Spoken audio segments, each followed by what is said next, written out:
সকল দর্শক ও শ্রোতা বন্ধুদের আন্তরিক শুভেচ্ছা ও ভালোবাসা জানিয়ে শুরু করছি আবারও একটি নতুন আলোচনা। আজকের আলোচনায় থাকছে মহাবিশ্বের লোকনাথ। বাবা লোকনাথের করুণা এবং কৃপা সম্পর্কে আমরা সবাই জানি। তাঁরই কিছু কথা আজকের ভিডিওতে তুলে ধরা হলো। সাধুদের পরিত্রাণ, দুষ্কৃতদের বিনাশ এবং ধর্ম সংস্থাপনের জন্য নিত্যলীলায় মগ্ন ভগবান যুগে যুগে অবতার রূপে ধরাধামে আবির্ভূত হন।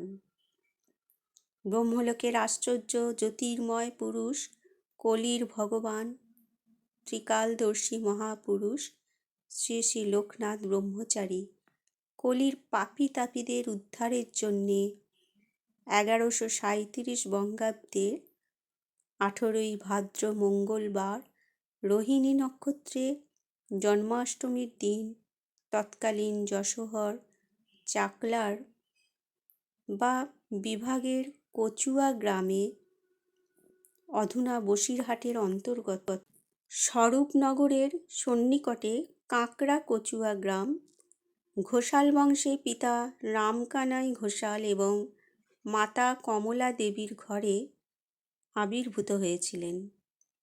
ওই দিন গ্রামের কুলবধূরা উলু ও শঙ্খধ্বনি দিয়ে বরণ করেছিল এই দেবশিশুকে।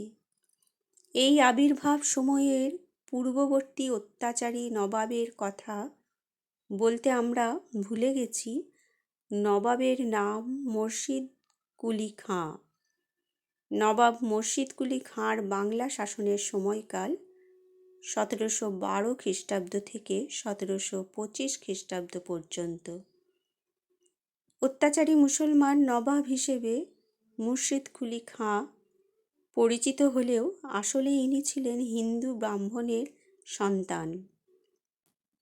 মোয়াসিন আল ওমরা গ্রন্থের লেখক জানিয়েছেন, দরিদ্র ব্রাহ্মণের এই সন্তানটিকে ছেলেবেলায় হাজি সুফা নামে এক পারস্য বণিক দাস হিসেবে কিনে নিয়ে ইস্পাহানে চলে যান এবং সেখানে ছেলেটিকে মুসলমান ধর্মে দীক্ষা দিয়ে নাম রাখেন মোহাম্মদ হাদি। হাজি সুফা কিন্তু ছেলেটিকে দাস হিসেবে না রেখে তাকে সন্তান স্নেহে পালন ও শিক্ষা দিতে থাকেন। তাঁর মৃত্যুর পর তাঁর উত্তরাধিকারীগণ মোহাম্মদ হাদিকে দাসত্ব থেকে মুক্তি দিলে তিনি ভারতবর্ষে দাক্ষিণাত্য প্রত্যাবর্তন করেন এবং বেরারের দারোয়ান হাজি আবদুল্লার কাছে প্রথমে সামান্য পদে চাকরি করেন, পরে করতলব খাঁ উপাধিতে সম্মানিত হয়ে হায়দ্রাবাদের দেওয়ান হন। হিজরি 1113 সালে দিল্লির সম্রাটের কাছ থেকে নবাব মুর্শিদ কুলি মতিমান আল-মুলক আলাউদ্দৌলা জাফর খাঁ নেসিরি নসিরজঙ্গ বাহাদুর উপাধি নিয়ে বাংলার দেওয়ান হন। দেওয়ানি লাভ করার পর মুর্শিদ কুলি খাঁ বৈশাখ মাসের মধ্যেই দিল্লির সম্রাটের প্রাপ্য রাজস্ব পাঠিয়ে দিতেন। পরে অবশ্য খাজনা আদায়ের সুবিধার জন্য বাংলাদেশকে 13টি চাকলা বা বিভাগে এবং 1660টি পরাগনায় বিভক্ত করেছিলেন।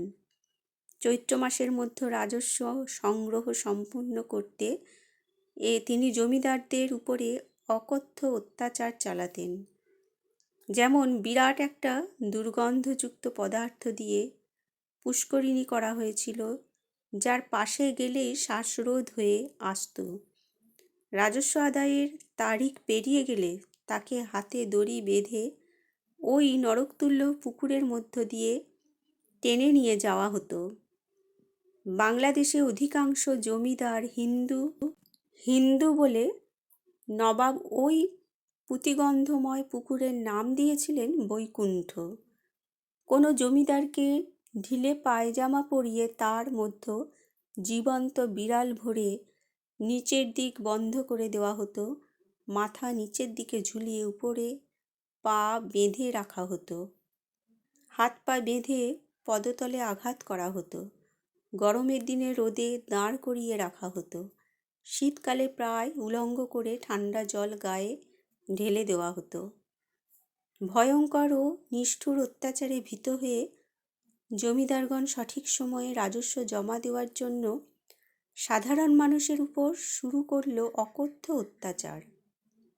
নবাব মুর্শিদ কুলির পর বাংলার সিংহাসনে বসেন নবাব সুজাউদ্দিন খাঁ। এর রাজত্বকাল 1725 খ্রিস্টাব্দ থেকে 1739 খ্রিস্টাব্দ। এর রাজত্বকালেই নররূপী নারায়ণ পরমাত্মার সর্বানন্দ ঘন জীবন্ত বিগ্রহ রূপে লোকনাথ বাবার আবির্ভাব। অত্যাচারী বাংলার বুকে আনন্দের হাসি দেখা দিল। অভাবনীয় একটি ঘটনা ঘটল। হঠাৎ চালের মূল্য কমে গিয়ে 1 টাকায় 8 মণ চাল হলো। এর আগে শায়েস্তা খাঁর রাজত্বকালে টাকায় 8 মণ চাল বিক্রি হয়েছিল। তখন শায়েস্তা খাঁ ঢাকা থেকে দিল্লি যাওয়ার সময় ঢাকা শহরের পশ্চিম ফটক তৈরি করে লিখে রাখেন, পরবর্তী যদি কোনো নবাব চালের মূল্য কমিয়ে 1 সের চালের মূল্য মাত্র 1 দামরি অর্থাৎ 1 টাকায় 8 মণ করতে পারেন, তবে তিনি এই ফটকের দ্বার উদ্ঘাটন করতে পারবেন। নতুবা অন্য কেউ দ্বার উদ্ঘাটন করলে শাপগ্রস্ত হবেন। এতদিন ফটক বন্ধ ছিল। সুজাউদ্দিনের রাজস্ব বিভাগের দেওয়ান যশবন্ত রায় টাকায় 8 মণ চাল করায় এই দ্বার নূতন করে উদ্ঘাটন করলেন। সেকালে ব্রাহ্মণের মধ্যে সংস্কার ছিল যে বংশের কোনো একজন যদি নৈষ্ঠিক ব্রহ্মচারী হন তবে সেই কুলের চতুর্দংশ পুরুষ উদ্ধার হন। তাই রামকানাই ঘোষালের ইচ্ছে ছিল তাঁর প্রথম পুত্রকে ব্রহ্মচারী করবেন। কিন্তু স্ত্রী কমলা দেবী এই প্রস্তাবে রাজি হলেন না। তাই প্রথম পুত্রকে আর ব্রহ্মচারী করা সম্ভব হয়নি। এরপর আরও 2 পুত্র জন্মগ্রহণ করল বটে, কিন্তু কোনোবারই পিতার ইচ্ছা পূরণ হলো না। চতুর্থ সন্তান ভূমিষ্ঠ হলে কমলা দেবী স্বামীকে ডেকে বললেন, ইতিপূর্বে জাত 3টি পুত্রের একটিকেও আমি ব্রহ্মচারী করতে সম্মত হইনি। আপনি এই নবজাত পুত্রকে ব্রহ্মচারী করার জন্য নিন। অবিশ্বাস্য এই অনুরোধে রামকানাই আনন্দে আত্মহারা হয়ে গেলেন। তিনি সঙ্গে সঙ্গে গাঙ্গুলিপাড়ায় তৎকালীন স্বরদর্শনের বিখ্যাত পণ্ডিত ভগবান গাঙ্গুলিকে সংবাদ দেন। ভগবান গাঙ্গুলি বুঝলেন এই নবজাত সন্তান সাধারণ মানুষ নন, ইনি নিশ্চয়ই কোনো মহাপুরুষ, লোকহিতার্থে মর্তে আবির্ভূত হয়েছেন। নবজাত সন্তানের নামকরণ হল লোকনাথ। এই ছেলে ভবিষ্যতে সন্ন্যাস নেবে। তাই গুরু মহাশয়ের পাঠশালায় শিক্ষা ছাড়াও নিকট আত্মীয়গণ সর্বদা তাকে ধর্মোপদেশ দিত। ছোটবেলা থেকে লোকনাথকে শাস্ত্র শিক্ষা দেবার জন্য গুরুজনদের চেষ্টার ত্রুটি ছিল না। শৈশবের দুষ্টুমি ও আত্মীয় স্বজনের ধর্মোপদেশ সম্পর্কে লোকনাথ বাবা বলেছেন, গুরুজনেরা শৈশবে আমার কাছে জ্ঞানগর্ভ কথা উত্থাপন করতেন এবং যাতে আমার হৃদয় সেই দিকে আকৃষ্ট হয় এমন চেষ্টা করতেন। আমি একদিকে গুরুজনদের সেই সব কথা শুনতাম, অন্যদিকে সমবয়স্ক বালকদের সঙ্গে ক্রীড়া করতে করতে বৃদ্ধদের ঘেঁটু পূজার সম্পন্ন হতে না হতেই লাঠি দিয়ে ভেঙে দিতাম। এইভাবে আমার শৈশব অতিবাহিত হয়।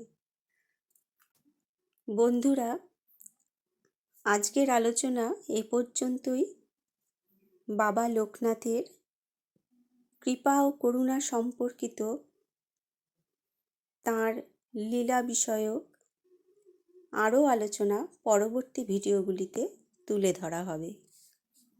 বাবার চরণে আভূমি লুণ্ঠিত প্রণাম জানিয়ে আলোচনা এখানেই শেষ করলাম। ধন্যবাদ।